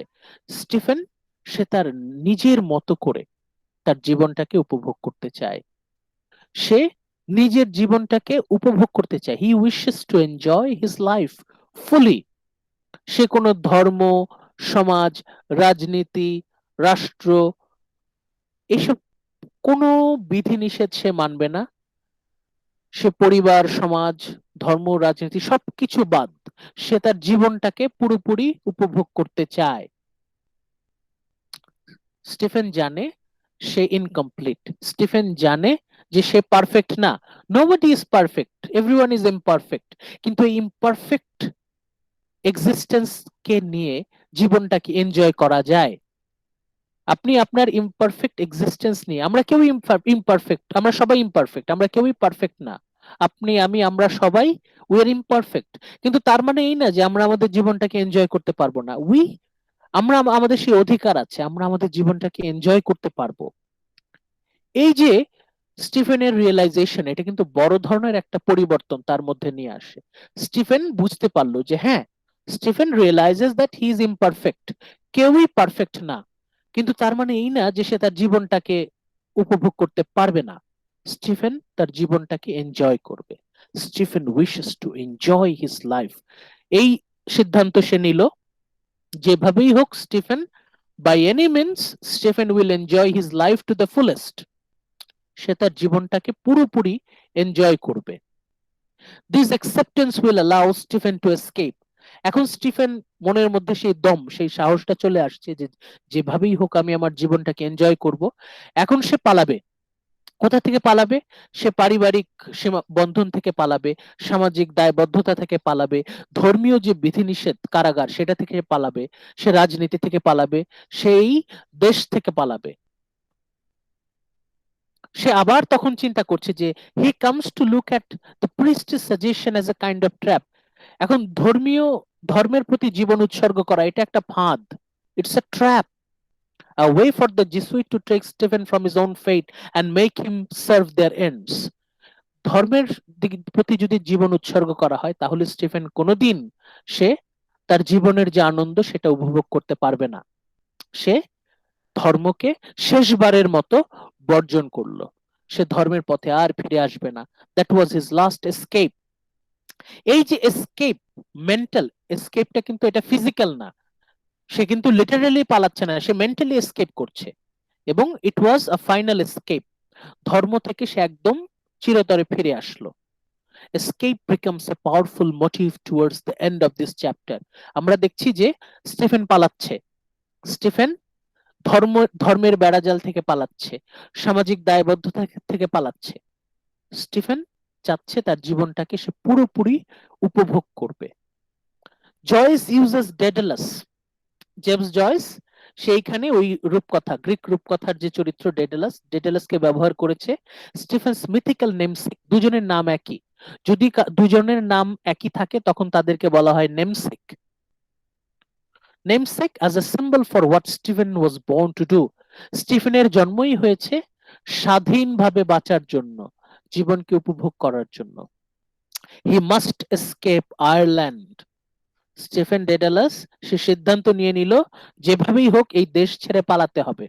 এই দেশে সে যতদিন আছে ততদিন সে বন্দী, এই দেশে সে বন্দী, রাজনীতির কাছে বন্দী, ধর্মের কাছে বন্দী, সামাজিক রীতিনীতির কাছে বন্দী, পারিবারিক বন্ধনের কাছে সে বন্দী। এই সব কিছু, পরিবার, সমাজ, ধর্ম, রাষ্ট্র, দেশ, এই সব কিছু এক একটা কারাগার, এক একটা কারাগার।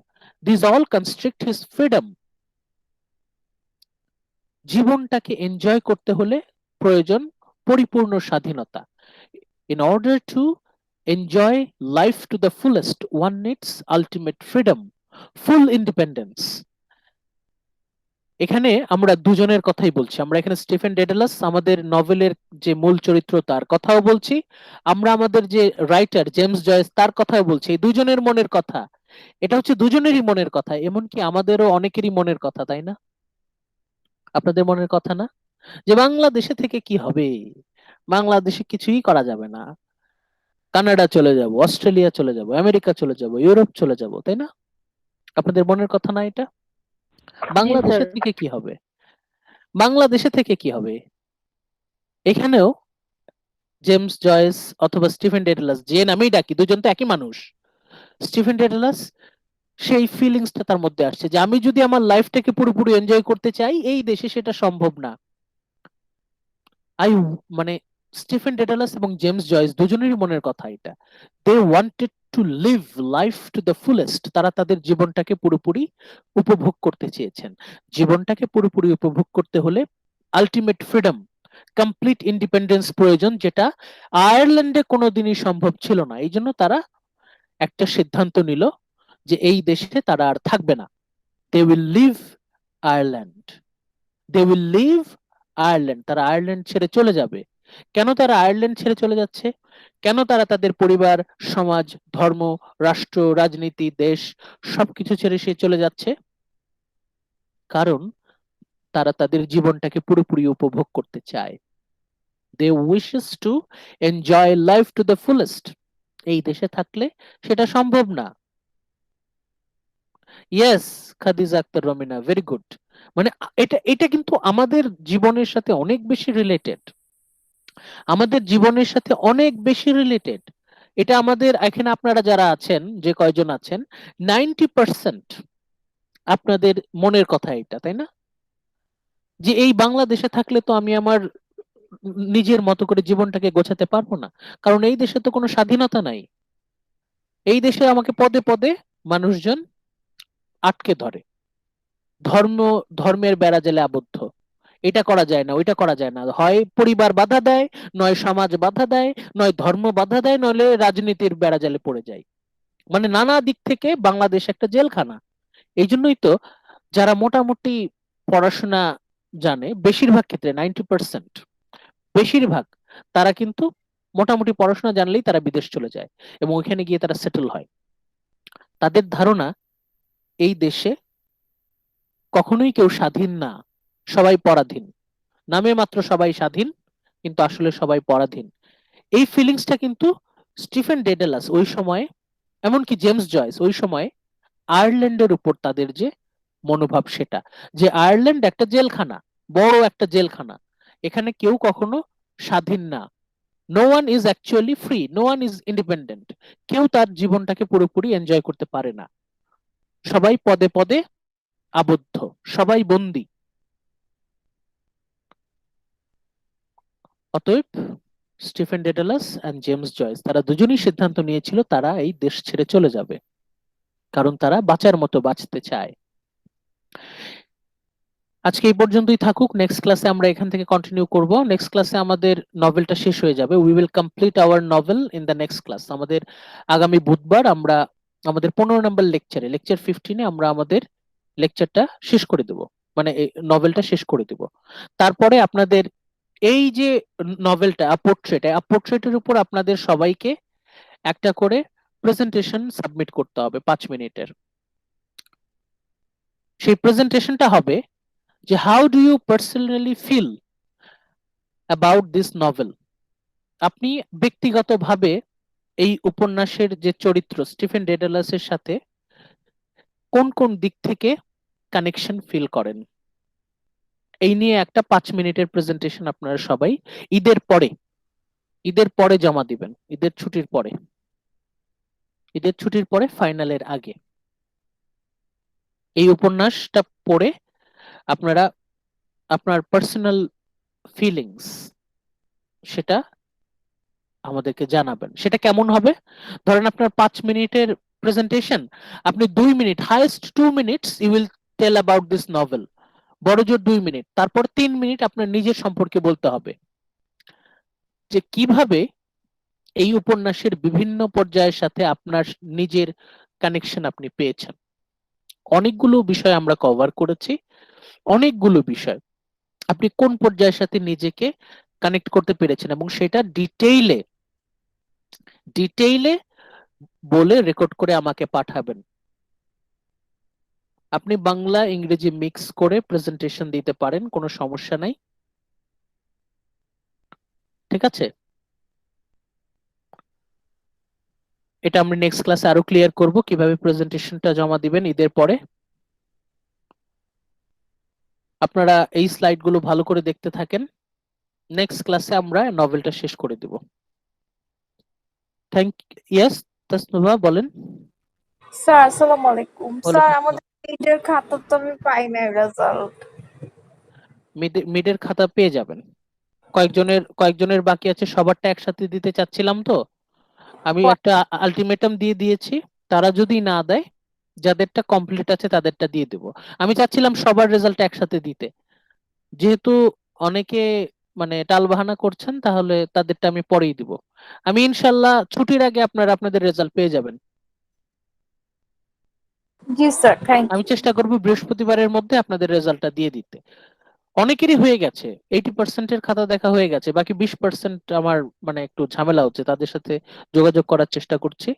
আপনাদের ক্লাসমেটদেরকে সবাইকে বলবেন আমার সাথে, মানে যাদের মিড ভাইভা হয়নি তারা যেন অবশ্যই আমার সাথে যোগাযোগ করে, যারা মিড দেয়নি তারা যেন অবশ্যই আমার সাথে যোগাযোগ করে, স্যার ঠিক আছে? ভাইবার রেজাল্টটাও কি সাথে দিয়ে দিবেন?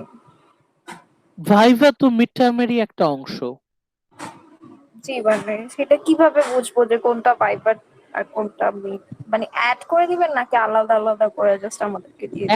একসাথে মিডেরটা একসাথে দিব, 30 মার্কসের, 30 মার্কসেরটা একসাথে দেয়া হবে। তবে আপনারা যে বিষয়টা একটু কষ্টদায়ক সেটা হচ্ছে আপনারা বেশিরভাগই মানে প্রায় দেখলাম 50 জনের মধ্যে 35-36 জনই আপনারা কোয়েশ্চেন গুলো ঠিক মতো বুঝতে পারেন নাই, আপনাদের অ্যান্সার গুলো বেশিরভাগ ক্ষেত্রেই ইনকমপ্লিট। মানে আপনার কোয়েশ্চেনে যে এক্সপ্লেনেশন ছিল ওই লাইনটাই আপনি দুই ভাবে বলে জাস্ট লিখে দিয়েছেন, মানে আপনারা আসলে মানে অ্যান্সারটা বুঝতে পারেননি। এটা অবশ্য আপনাদের ভাইবার সময় আপনাদেরকে বলে দিয়েছি, যাদের যাদের সমস্যা তাদেরকে বলে দিয়েছি যে আপনাদের এই জায়গায় প্রবলেম আছে। তারপরও আমি আবার বলে দিব, বুধবারের মধ্যে ইনশাল্লাহ আপনারা পেয়ে যাবেন। আর আপনাদের অনেকেরই সাবমিশন আমি পেয়ে গেছি, ড্রামা সাবমিশন। এর মধ্যে 3টা ড্রামা খুবই ভালো হয়েছে, আমার খুবই পছন্দ হয়েছে। 3টা ড্রামা পারফরমেন্স আমার ভালো লেগেছে, ভেরি গুড। ঠিক আছে এভরিওয়ান, থ্যাংক ইউ, আসসালামু আলাইকুম, স্টে স্যার সেফ। ফাইনালি একটা কোশ্চেন জিজ্ঞেস হ্যাঁ বলেন, করবো। কথা বুঝতে পারছি না Rahat. Sir, are you going to take my Viva now? হ্যাঁ ক্লাসের পরে। হ্যাঁ রাহাত, রাহাত কথা বুঝতে পারিনি, আবার বলেন।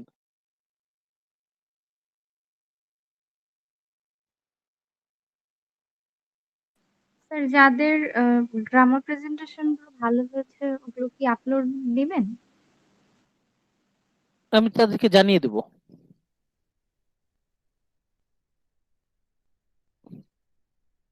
ঠিক আছে এভরিওয়ান, থ্যাংক ইউ। তাহলে আমাদের লেকচার 14 এখানে শেষ হচ্ছে। আসসালামু আলাইকুম। আসসালামু আলাইকুম স্যার। ওয়ালাইকুম আসসালাম। আসসালামু আলাইকুম স্যার। ওয়ালাইকুম স্যার আসসালাম। আমার